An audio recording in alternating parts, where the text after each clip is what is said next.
பொதிகை மலர் web டிவிக்காக செய்திகள் வாசிப்பது PS. கு. பாலகிருஷ்ணன் பேட்டியை பார்க்கலாம் வாங்க. தமிழக அரசு ஊராட்சிகளில் பணியாற்றக்கூடிய மேல்நிலை நீர்த்தேக்க தொட்டி பணியாளர்களுக்கு தற்போது வழங்கப்பட்டு வரும் ரூபாய் 4000 ஊதியத்தை 5000ஆக உயர்த்தி வழங்கியுள்ளது. இதை வரவேற்கிறோம். ஆனால் அதே சமயத்தில் இந்த 4000 ரூபாய் சம்பளத்தை எல்லா ஊராட்சிகளிலும் சரியாக கொடுக்கிறார்களா என்பது சந்தேகமாக இருக்கிறது.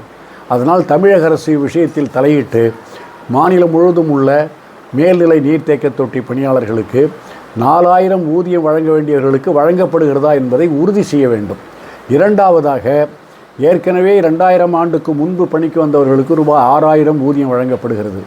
சம வேலைக்கு சம ஊதியம் என்ற அடிப்படையில் அனைத்து மேல்நிலை நீர்த்தேக்க தொட்டி இயக்குபவர்களுக்கும் ரூபாய் 6000 ஊதியம் வழங்குவதற்குரிய உத்தரவுகளை தமிழக அரசு பிறப்பிக்க வேண்டும். இரண்டாவதாக, ஊராட்சிகளில் பணியாற்றக்கூடிய தூய்மை காவலர்கள், தூய்மை பணியாளர்களுக்கு ஊதிய வேறுபாடு இன்னும் தொடர்கிறது. ஆகவே இருவருக்கும் சம வேலைக்கு சம ஊதியம் என்ற ஊதியத்தை மாநிலம் முழுவதும் உள்ள தூய்மை காவலர்களுக்கும் தூய்மை பணியாளர்களுக்கும் தமிழக அரசு வழங்க முன்வர வேண்டும்.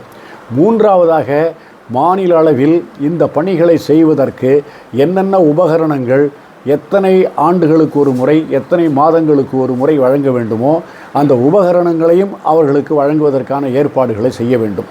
நான்காவதாக, இவர்களுக்கு வழங்கப்படக்கூடிய ஊதியத்தை கணினிமயப்படுத்தி ஒரு கணினியை பார்த்தால் எத்தனை பேருக்கு ஊதியம் போடப்பட்டுள்ளது, எத்தனை பேருக்கு போடப்படவில்லை என்பதை கண்டுபிடிக்கக்கூடிய அளவிற்கு அந்த விஞ்ஞான தொழில்நுட்பத்தை அடிப்படைகள் பணிகளில் கவனிக்கக்கூடிய இந்த தூய்மை காவலர்கள், தூய்மை பணியாளர்கள், மேல்நிலை நீர்த்தேக்க தொட்டி இயக்குபவர்களுக்கும் அந்த கணினிமயப்படுத்தி அவர்களுடைய வாழ்க்கை உத்தரவாதத்தை உறுதிப்படுத்த வேண்டும் என தமிழக அரசை கேட்டுக்கொள்கிறோம்.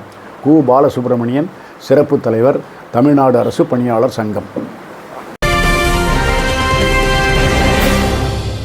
உடனுக்குடன் செய்திகளை தெரிந்து கொள்ள பொதிகை மலர் வெப் டிவியை தொடர்ந்து பாருங்கள். நன்றி, வணக்கம்.